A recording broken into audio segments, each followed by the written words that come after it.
नमस्कार मित्रों, L1 classes Prayagraj में आप सभी लोगों का स्वागत है। आज हम पुनः 20 महत्वपूर्ण प्रश्नों की श्रृंखला को लेकर आपके सामने उपस्थित हुए हैं और आज हम उनको डिस्कस करेंगे कैसे सॉल्व किया जाता है। तो चलिए हम लोग शुरुआत करते हैं। सबसे पहले क्वेश्चन नंबर 1 की तरफ। क्वेश्चन नंबर 1 कह रहा है, What is the HVZ reaction used for?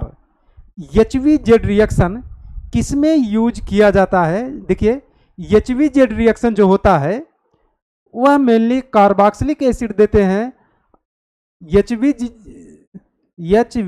Reaction क्या करता है? एल्फा हेलोजिनेशन करता है। एल्फा क्या करेगा? हेलोजिनेशन करेगा। किसका?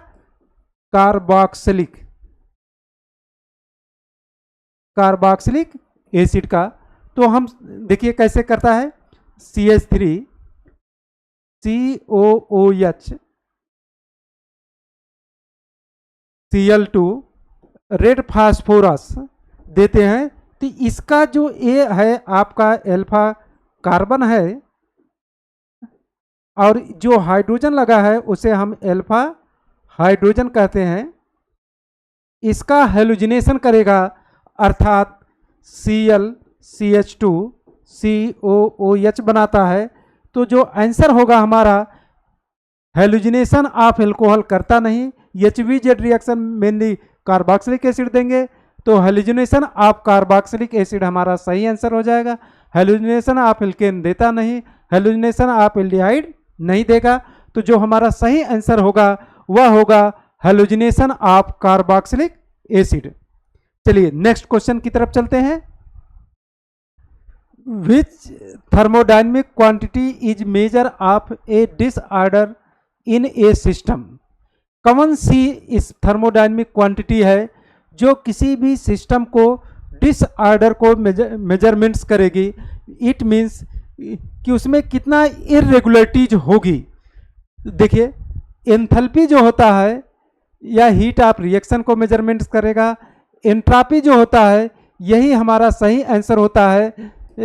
जो थर्मोडायनेमिक डिसऑर्डरनेस, किसी भी सिस्टम को डिसऑर्डरनेस को मेजरमेंट्स कौन करता है, इरेगुलरिटीज को मेजरमेंट्स कौन करता है? तो सही आंसर हमारा होता है एंट्रोपी। ये तो गैस फ्री एनर्जी को मेजरमेंट्स करता है, इंटरनल एनर्जी है, तो किसी भी सिस्टम के इंटरनल एनर्जी मेजरमेंट्स करेगा। नेक्स्ट क्वेश्चन चलते हैं हम लोग। इन thermodynamic the property that depends only on the initial and final state is called? कौन सी प्रॉपर्टी इसमें से है जो इनिशियल और फाइनल पोजीशन पर डिपेंड करती है? देखिए कि जो फाइनल और इनिशियल, देखिए पाथ फंक्शन क्या होता है? पाथ फंक्शन ऐसा फंक्शन होता है जो वर्किंग पाथ पे डिपेंड करे। जैसे A से B पर जाना है तो आप यहाँ से जाइए, मान लीजिए P बना, यहाँ से Q बना, Q से R पे पहुँचे, तो जो पाथ फंक्शन होगा जो यहाँ से यहाँ तक की वैल्यू होगी और यहाँ से यहाँ तक की वैल्यू, इस स्टेप फर्स्ट जो होगा वह वैल्यू क्या होगी? डिफरेंट होगी एज कंपेरिजन टू इस रूट का, सेकेंड रूट का चयन करते हैं। तो जो हमारा पाथ फंक्शन होता है वह इनिशियल और फाइनल पोजीशन पर नहीं डिपेंड करता बल्कि वर्किंग पाथ पे डिपेंड करता। स्टेट फंक्शन, स्टेट फंक्शन कहा जाता है ऐसा फंक्शन जो इनिशियल एंड फाइनल पोजीशन पे डिपेंड करे।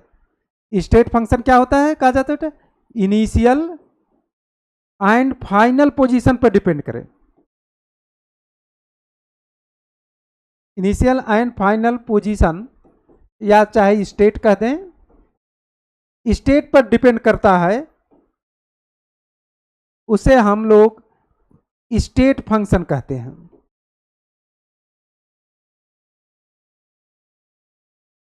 और स्टेट फंक्शन को एक फंक्शन के और नाम से जाना जाता है जिसे हम पॉइंट फंक्शन भी कहते हैं। स्टेट फंक्शन को ही दूसरा नाम क्या है? Point function. तो जो हमारा करेक्ट आंसर होगा स्टेट फंक्शन होता है। इंटेंसिव प्रॉपर्टी क्या होती है? ऐसी प्रॉपर्टी जो मास पे डिपेंड ना करती हो उसे हम इंटेंसिव प्रॉपर्टी कहते हैं। जैसे बॉइलिंग पॉइंट,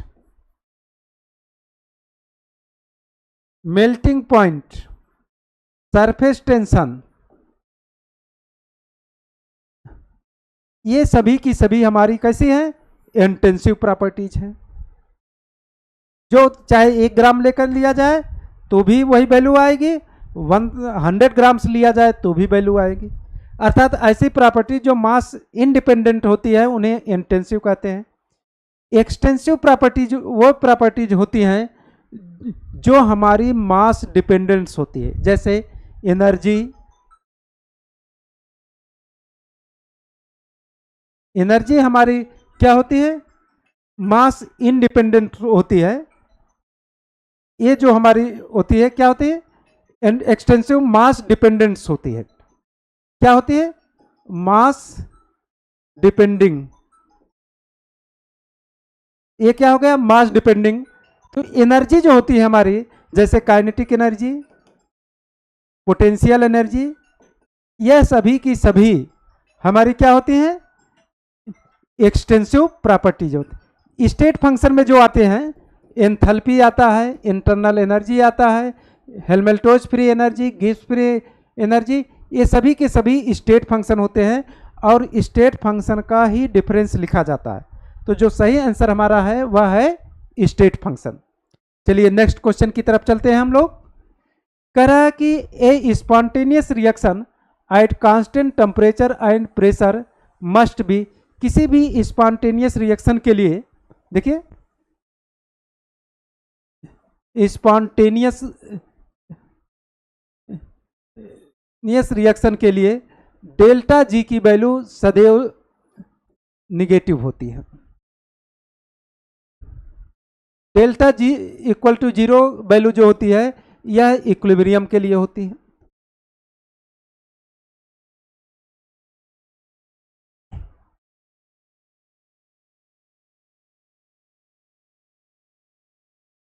और delta G equal to positive जो वैल्यू होती है यह नॉन स्पॉन्टेनियस के लिए होती है। तो सही आंसर हमारा होगा डेल्टा जी इज निगेटिव। चलिए नेक्स्ट क्वेश्चन चलते हैं हम लोग। Anti Markovnikov addition is typically observe in the presence of. देखिए जो मार्कोनिक एंटी मार्कोनिक का नियम होता है वह मेनली एसिड के प्रेजेंस में नहीं होगा, बेस के प्रेजेंस में भी नहीं होता, वाटर के भी प्रेजेंस में नहीं, केवल पराक्साइड। देखिए मार्कोनिक रूल क्या होता है हम आपको बता दे रहे हैं।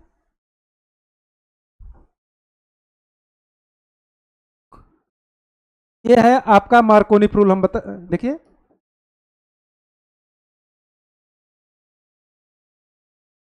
मार्कोनिक रूल कहता है यदि अनसिमेट्रिकल एल्कीन लिया जाए और उस पर अनसिमेट्रिकल रिएजेंट का एडिशन किया जाए तो रिएजेंट का निगेटिव पार्ट डबल बॉन्ड के उस कार्बन से जुड़ता है जिस पर हाइड्रोजन की संख्या मैक्सिमम मिनिमम होती है, सॉरी मिनिमम होती है। फिर समझ लीजिए मार्कोनिक रूल क्या कहता है, यदि अनसिमेट्रिकल एल्कीन में अनसिमेट्रिकल रिएजेंट का एडिशन कराया जाए तो रिएजेंट का निगेटिव पार्ट उस डबल बॉन्ड के उस कार्बन से जुड़ेगा जहां पर हाइड्रोजन की संख्या मिनिमम होगी।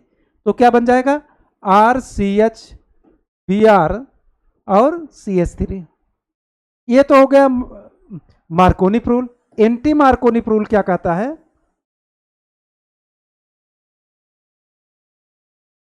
रूल क्या कहता है?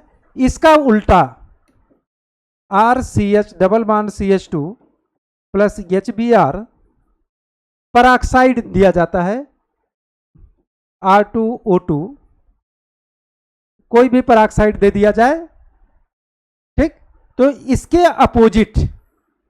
अपोजिट Br यहां जुटेगा और H यहां जुड़ेगा तो RCH2 CH2 Br होता है। यह हमारा कहलाता है क्या, पेरोक्साइड के प्रेजेंस में ही हमारा जो होता है मार्कोनिफ रूल के अगेंस्ट एडिशन होता है।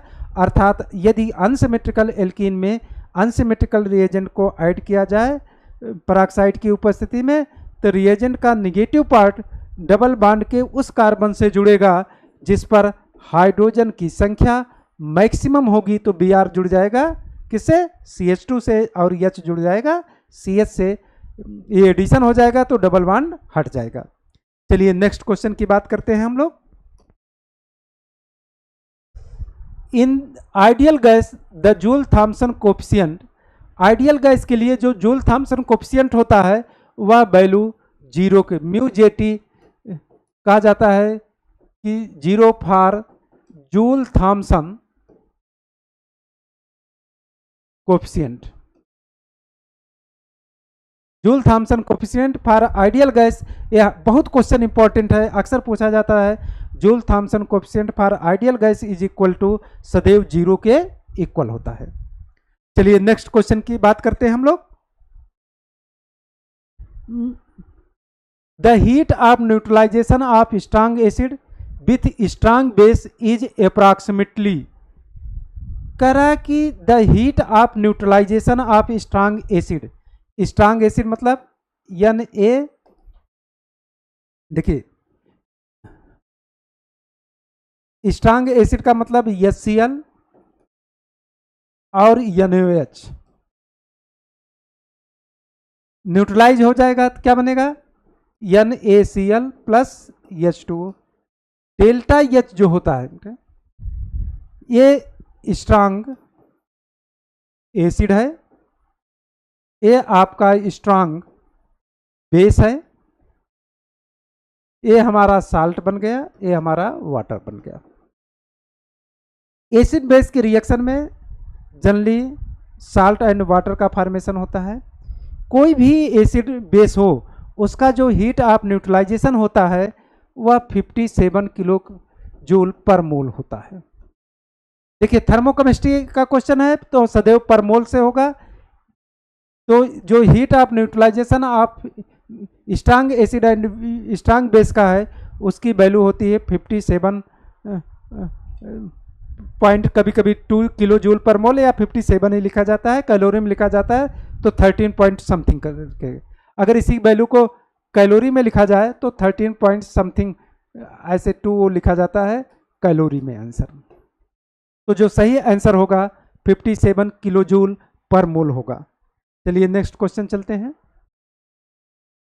विच law state that the enthalpy change of a reaction is the same no matter how many steps it take place. चलिए हम शुरुआत करते हैं पहले नीचे से, ग्राहम्स लॉ से। ग्राहम्स लॉ जो कहता है कि रेट ऑफ डिफ्यूजन जो होता है वह 1/m होता है। मॉलिक्यूलर वेट का reciprocal of square root of a rate of diffusion है, एक किसके होता है, R is proportionality to √1/m। अब देखिए चार्ल्स लॉ क्या कहता है, चार्ल्स लॉ कहता है ये प्रेशर कांस्टेंट हो तो V is volume directly proportional to T, this is Charles law. Boyle's law क्या कहता है, बॉयल्स लॉ कहता है कि यदि हमारा टेम्परेचर कांस्टेंट हो तो pressure is inversely proportional to volume हो जाता है। अब देखिए हेस लॉ क्या कहता है, हेस लॉ कहता है कि कोई भी रिएक्शन चाहे एक स्टेप्स में हो या नंबर ऑफ स्टेप्स में हो, एंथैल्पी का चेंज सदैव सेम होता है। ये क्या है, हेस लॉ क्या कहता है कि कोई भी रिएक्शन चाहे एक स्टेप्स में हो चाहे नंबर ऑफ स्टेप्स में हो, एंथैल्पी का चेंज सदैव सेम होता है। जैसे ए से हम लोग डी पे जा रहे हैं, अगर enthalpy delta H is equal to Q joule है तो ए से बी में, इसे डी मान लीजिए, ए से बी में जाएं और बी से सी में जाएं, सी से डी में जाएं, अगर ये Q1 है, ये Q2 है, ये Q3 है, तो हेस लॉ क्या कहता है, Q1 plus Q2 plus Q3। अर्थात रिएक्शन चाहे एक स्टेप्स में हो चाहे या नंबर ऑफ स्टेप्स में हो, एंथैल्पी का चेंज सदैव सेम होता है। यह स्टेटमेंट्स हमारा किसका है, हेस लॉ का है। चलिए नेक्स्ट क्वेश्चन चलते हैं। The transition metal ion responsible for the blue colour in the hydrate of copper sulphate. ये जो कॉपर सल्फेट हाइड्रेट है, किसके कारण से कलर शो करेगा? जाहिर सी बात है, कॉम्प्लेक्स को कहां कलर शो करेगा, जब इसको हम वाटर में डिजॉल्व करेंगे।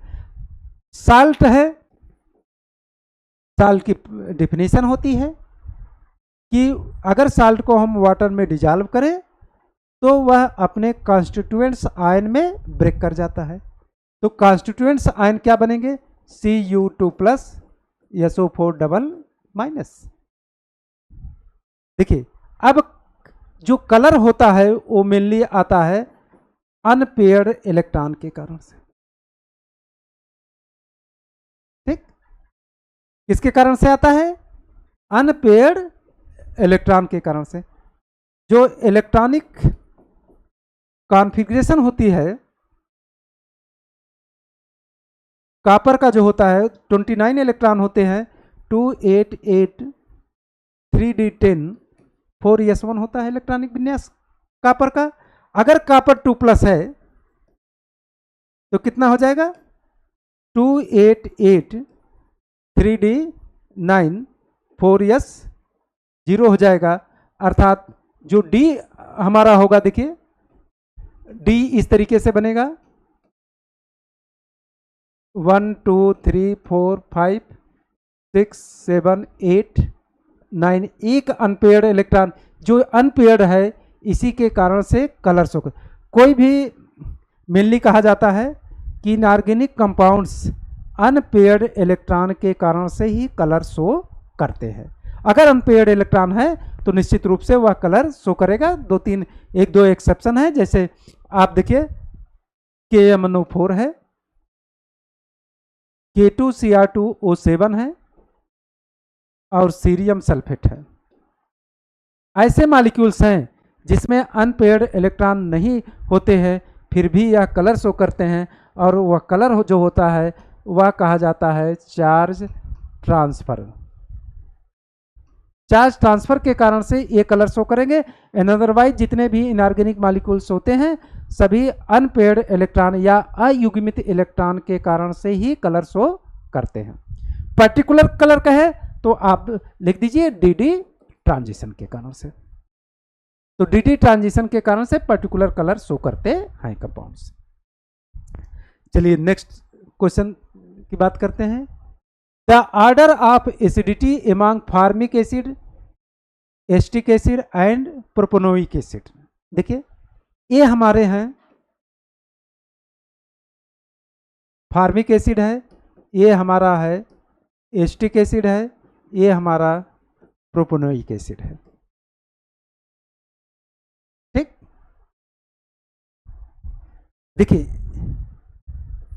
हमने पहले क्लास में डिस्कस किया था, जो एसिडिटी होती है directly proportional to plus I group, O sorry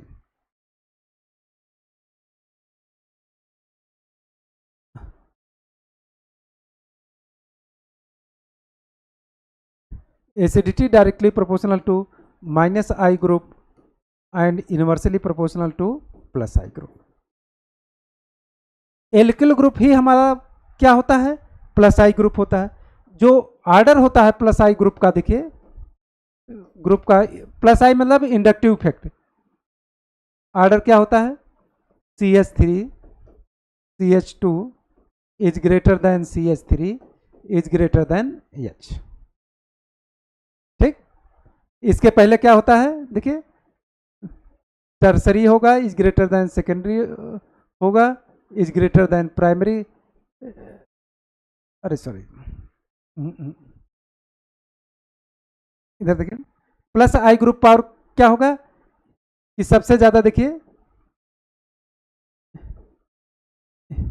इसका होता है, फिर किसका होगा CH3, CH3, CH का होता है प्लस आई ग्रुप, फिर CH3, CH2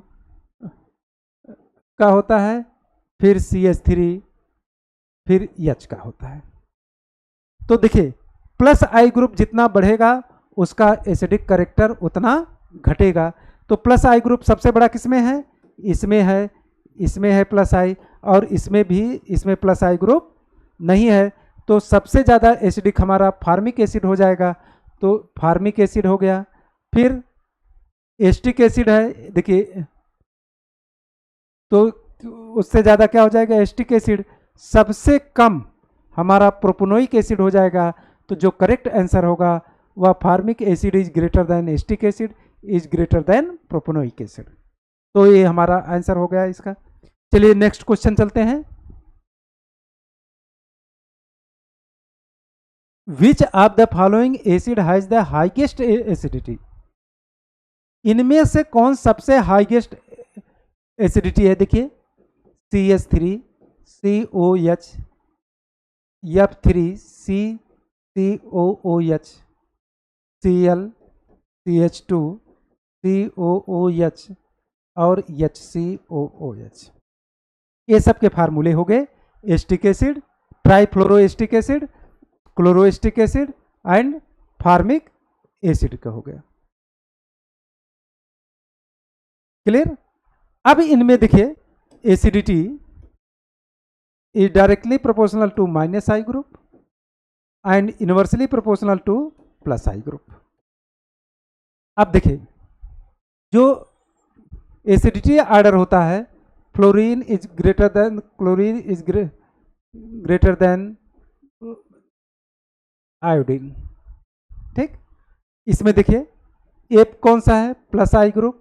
इसमें माइनस आई ग्रुप है, इसमें भी माइनस आई ग्रुप है, इसमें कोई ग्रुप नहीं है। यह तो पता चल गया कि सबसे कम वीक एसिड होगा। अब हम इन तीनों H जो है ना तो एसिडिक कैरेक्टर को घटा सकता है ना तो बढ़ा सकता है। चलिए ये हो गया। Cl ये माइनस आई ग्रुप है तो यह एसिडिक कैरेक्टर को बढ़ाएगा, लेकिन इसमें F जो होता है Cl से ज़्यादा माइनस आई पावर क्षमता होती है इसकी, माइनस आई पावर की क्षमता किसकी ज़्यादा होती है? F की ज़्यादा होती है। इसलिए F और 3 F लगे हुए हैं तो ये बहुत हाईली एसिडिक नेचर शो करेगा। तो हमारा जो आंसर हो जाएगा वह ट्राइफ्लोरोएस्टिक एसिड हो जाएगा। क्लियर? चलिए नेक्स्ट क्वेश्चन चलते हैं हम लोग। कह रहा है the carbylamine reaction use to detect the presence of. जो कार्बिल एमीन अभिक्रिया होती है, देखिए कार्बिल एमीन अभिक्रिया यह हमारा प्राइमरी एमीन के लिए प्रयुक्त होते हैं। कौन के लिए? प्राइमरी। देखिए कार्बिल एमीन देख लीजिए कैसे रिएक्शन दे। जो कार्बिल एमीन रिएक्शन होती है यह होती है प्राइमरी एमीन को जब हम क्लोरोफार्म और केवेज के साथ करते हैं या एनएच के साथ, तो हमें RNC देता है, एल्किल आइसोसाइनाइड। ये बहुत तीव्र दुर्गंध वाला यौगिक है। इसकी क्या है? तीक्ष्ण गंध होती है, बहुत खराब गंध होती है। उससे हम ये जो RNC बनता है इसकी तीक्ष्ण गंध होती है, तो इससे हम पहचान जाते हैं कि कार्बिल एमीन अभिक्रिया हो गई है। इसी का यूज करके हम प्राइमरी, सेकेंडरी या प्राइमरी, टर्सरी एमीन में डिस्टिंग्विश अलग भी करते हैं, क्योंकि कार्बिल एमीन वनली प्राइमरी कौन देते हैं? वनली प्राइमरी एमीन ही देते हैं। Carbyl reaction only primary amine, primary amine के अतिरिक्त कोई भी कंपाउंड जो होगा वह हमारा जो है कार्बिल एमीन अभिक्रिया नहीं देता है। चलिए नेक्स्ट क्वेश्चन चलते हैं हम लोग। कह रहा कि इन CONH3 whole twice Cl3, what is the coordination number of the cobalt? Cobalt का कोऑर्डिनेशन नंबर क्या होगा? देखिए ये कॉम्प्लेक्स है,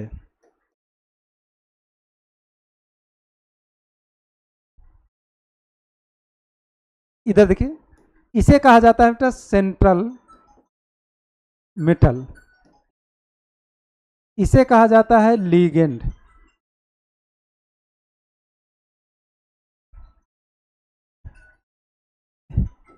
इसे कहा जाता है प्राइमरी वैलेंसी, लिगेंड को ही कहा जाता है सेकेंडरी वैलेंसी।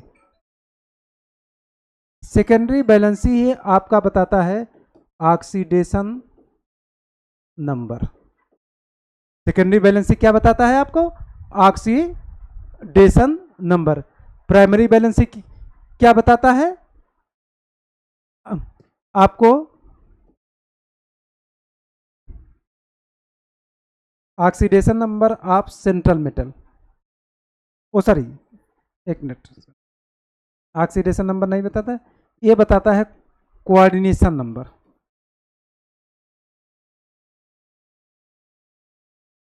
ये क्या बताएगा? Coordination number. ये जो प्राइमरी वैलेंसी होता है, ये इस कॉम्प्लेक्स को जब डिजॉल्व करते हैं, वाटर में डिजॉल्व किए, तो ये इस तरीके से कॉम्प्लेक्स डिसोसिएट हो जाता है।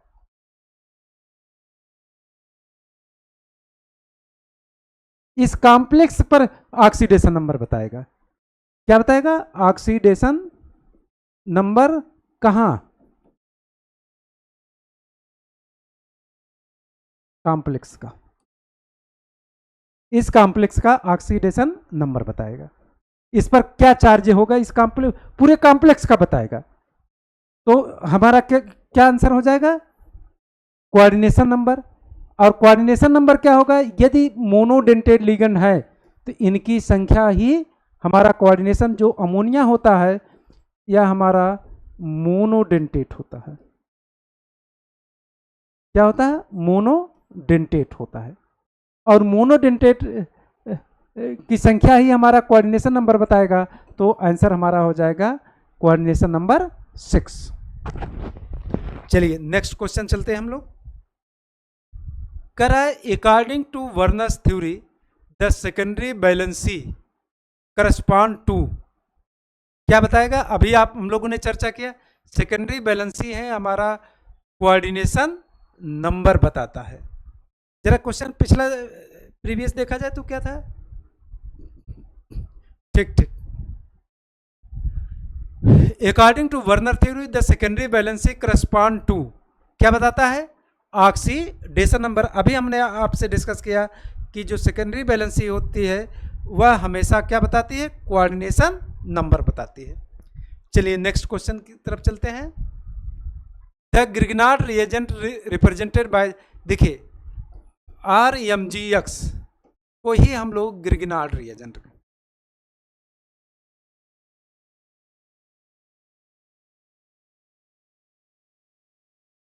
ग्रिग्नार्ड रिएजेंट कहा जाता है किसको? RMgX को। R क्या होता है? कोई भी एल्किल ग्रुप हो सकता है, X इक्वल टू ClBr। ठीक, तो चलिए ये हो गया हमारा ग्रिग्नार्ड रिएजेंट क्या होता है? RMgX, और सब कुछ भी नहीं होते। चलिए नेक्स्ट क्वेश्चन चलते हैं। The reaction of Grignard reagent with formaldehyde. देखिए ग्रिग्नार्ड रिएजेंट अभी आपने पढ़ा, RMgX को हम लोग ग्रिग्नार्ड रिएजेंट कहते हैं। जब इसको फॉर्मल्डिहाइड पर रिएक्शन कराते हैं, देख लेते हैं क्या बनता है। कह रहा है कि the reaction of Grignard reagent with formaldehyde gives, क्या दे रहा है? Primary alcohol, secondary alcohol, tertiary alcohol या कीटोन। कौन सा आंसर सही होगा? तो करते क्या है कि इस जो ये पॉजिटिव चार्ज होता है, इस पर माइनस चार्ज होता है, carbonyl compound nucleophilic addition reaction देते हैं, तो देखिए प्रोडक्ट क्या बनेगा? ROMgX बनेगा। इधर H R आके इसके साथ जुड़ जाएगा, इसके हाइड्रोलिसिस कर दीजिए HOH, तो यहाँ से क्या बन जाएगा, हाइड्रोलिसिस करने के बाद क्या बनेगा, देखिए RCH2OH, अर्थात यह हमारा हो जाएगा प्राइमरी एल्कोहल। तो जो सही आंसर होगा हमारा, जो ग्रीनार्ड रिएजेंट जब फॉर्मल्डिहाइड से रिएक्शन करता है तो वह प्राइमरी एल्कोहल ही देता है। ठीक, तो आंसर प्राइमरी एल्कोहल हो गया। यदि इसको हम एस्टरलिहाइड से रिएक्शन करा दें, देखिए एस्टरलिहाइड का यदि RMGX से रिएक्शन कराते हैं तो हमें बनता है सेकेंडरी एल्कोहल। क्या बनेगा, सेकेंडरी एल्कोहल। यदि हम कीटोन से अभिक्रिया कराते हैं, देखिए RMGX से कराते हैं,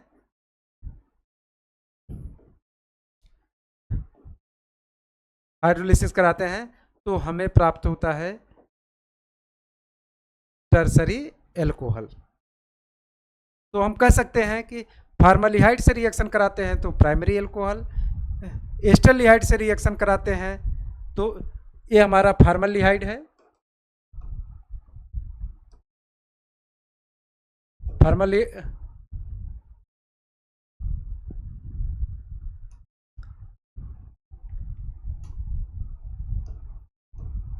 फॉर्मल्डिहाइड से कराते हैं तो प्राइमरी एल्कोहल, एस्टरलिहाइड से कराते हैं तो सेकेंडरी एल्कोहल, कीटोन से अभिक्रिया कराते हैं तो हमें क्या मिलता है, टर्सरी एल्कोहल। फॉर्मल्डिहाइड से प्राइमरी, एस्टरलिहाइड से सेकेंडरी, कीटोन से टर्सरी। तो जो हमारा फॉर्मल्डिहाइड शब्द यूज किया है तो हमारा आंसर यही हो जाएगा, प्राइमरी एल्कोहल। चलिए next question, what is the hybridisation of sulphur in SF6 में क्या हाइब्रिडाइजेशन होगा, sp3d, sp3d2, sp2, sp3, कौन सा हाइब्रिडाइजेशन होगा हमारा किसमें, SF6 में। चलिए देखते हैं SF6 में। देखिए निकालने के दो तरीके हैं, हम आपको बता दे रहे हैं, जो तरीका आपको समझ में आए इजली वे में उसी को कर लीजिए। ये स्ट्रक्चर हो जाएगा SF6 का। SF6 का स्ट्रक्चर इस तरीके से बना लीजिए, क्योंकि यस जो है 6 बॉन्ड बनाएगा इसके साथ, F का सिंगल बॉन्ड, तो इसमें देखिए बॉन्ड पेयर हो जाएगा, कितने बॉन्ड बना है, 1 2 3 4 5 6, लोन पेयर कितना हो जाएगा, देखिए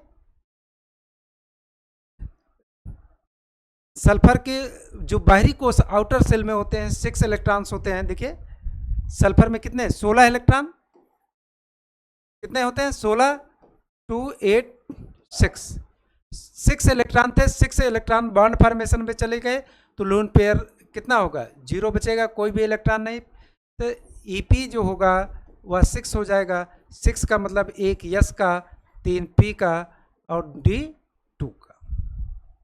देखिए इलेक्ट्रॉन पेयर 6 जब वो निकलता है तो क्या हो जाएगा, sp3d2 हो जाएगा। एक तरीका और है कि इनके बाहरी कोश में इलेक्ट्रॉनों की संख्या को सम कर लीजिए। देखिए F के बाहरी कोश आउटर सेल में होते हैं,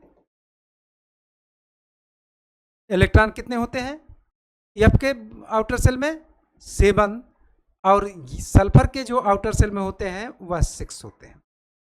तो 6 हाइड्रोजन सल्फर के हो गए, F के 7 होते हैं, तो 7 × 6 बराबर 48। अगर 8 से अधिक आए तो हम लोग 8 से डिवाइड कर देते हैं। अगर 8 से डिवाइड करेंगे इसमें तो 6 आएगा जो कि इलेक्ट्रॉन पेयर के बराबर होगा, अर्थात जो करेक्ट आंसर होगा वह sp3d2 हमारा होगा। चलिए नेक्स्ट क्वेश्चन चलते हैं।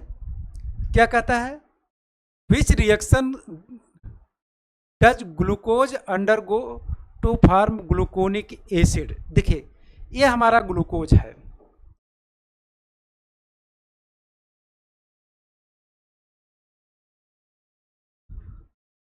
ये हमारा ग्लूकोनिक एसिड है।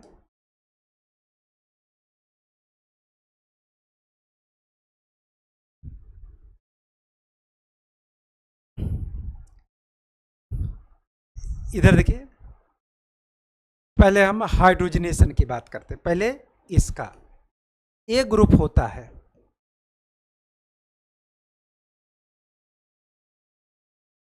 ये हमारा ग्लूकोज है।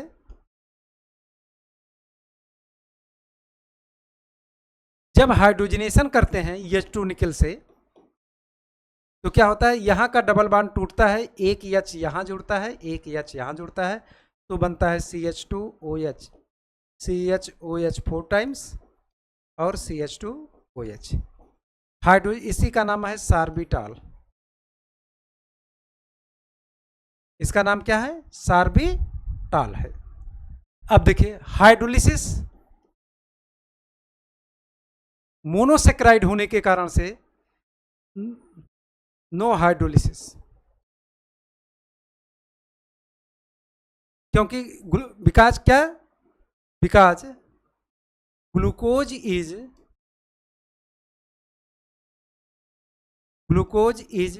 मोनो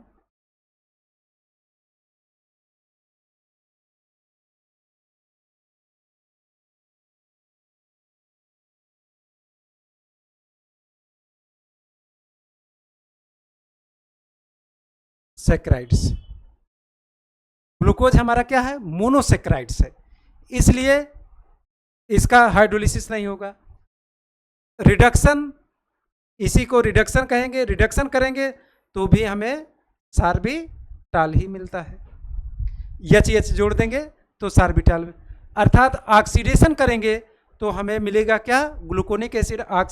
किसी भी रिएक्शन में ऑक्सीजन का जुड़ना ही हमारा क्या कहलाता है, ऑक्सीडेशन रिएक्शन। देखिए यहाँ पर एक ऑक्सीजन था, इसलिए यहाँ पर दो।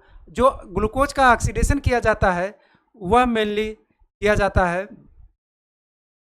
चाहे फेलिंग सोल्यूशन से करा दिया जाए तो भी यही प्रोडक्ट बनता है, या ब्रोमीन वाटर से करा दिया जाए तो भी सेम ही प्रोडक्ट्स बनता है।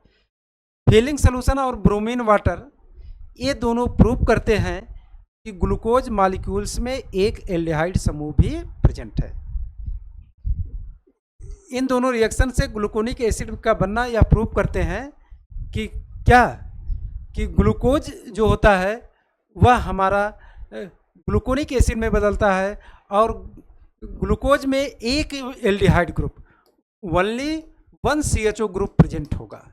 ये एक्सप्लेन करता है कौन, फेलिंग सोल्यूशन और ब्रोमीन वाटर। दोनों यह रिएक्शन अगर दिया जाए ग्लूकोज को तो ग्लूकोनिक एसिड में कन्वर्ट होता है, और यह ग्लूकोनिक एसिड जो होता है यह प्रूव कर देता है कि हमारे ग्लूकोज मॉलिक्यूल्स में एक एल्डिहाइड ग्रुप प्रेजेंट है। चलिए नेक्स्ट क्वेश्चन चलते हैं।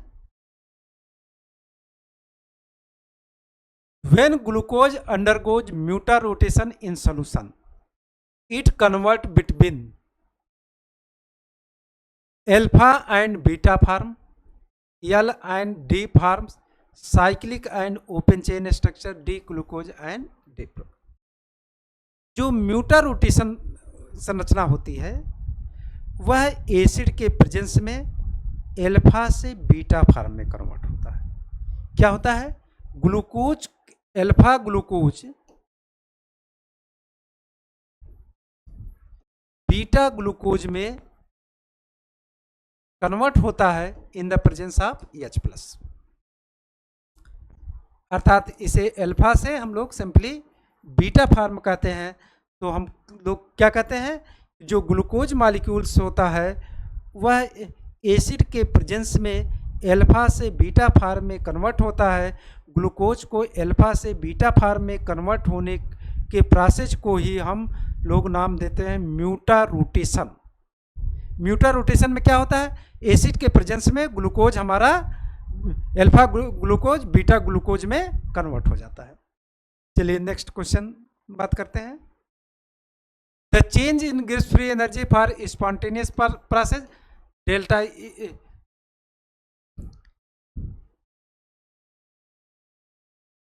क्वेश्चन कर रहा है कि the change in Gibbs free energy delta G for a spontaneous process, किसी भी स्पॉन्टेनियस प्रोसेस के लिए जो डेल्टा जी की वैल्यू होती है वह सदैव निगेटिव होती है। ये किसके लिए? स्पॉन्टेनियस के लिए होती है। और delta G is positive non spontaneous के लिए होती है। Delta G equal to 0 at equilibrium condition के लिए होती है। ये तीन ही पूछा जाता है ज़्यादातर, ये पूछा जाता है या स्पॉन्टेनियस का पूछा जाता है, इन्हीं दोनों में जनरली पूछा जाता है कि डेल्टा जी की वैल्यू क्या होगी स्पॉन्टेनियस, या सदैव 0 से कम ही होती है, अर्थात या तो लोग कह देते हैं डेल्टा जी की वैल्यू निगेटिव होती है। तो जो सही आंसर होगा वह हमारा क्या हो जाएगा? निगेटिव हो जाएगा। तो यह हमारे 20 प्रश्नों की महत्वपूर्ण श्रृंखला आज यहीं पर ख़त्म होते हैं। आप हमारे चैनल से जुड़ने के लिए www.youtube.com @11classes पर या टेलीग्राम के इस चैनल से आप जुड़ सकते हैं। अगर यूट्यूब से जुड़ना है तो इस पर जुड़िए, और टेलीग्राम से जुड़ना है तो इस पर जुड़ जाइए। आप लोग इस वीडियो को और अपने मित्रों को शेयर ज़रूर करिए, जिससे कि और लोगों तक पहुंच जाए। ठीक है, तो आज यहीं पर क्लास को हम लोग ख़त्म करते हैं। धन्यवाद।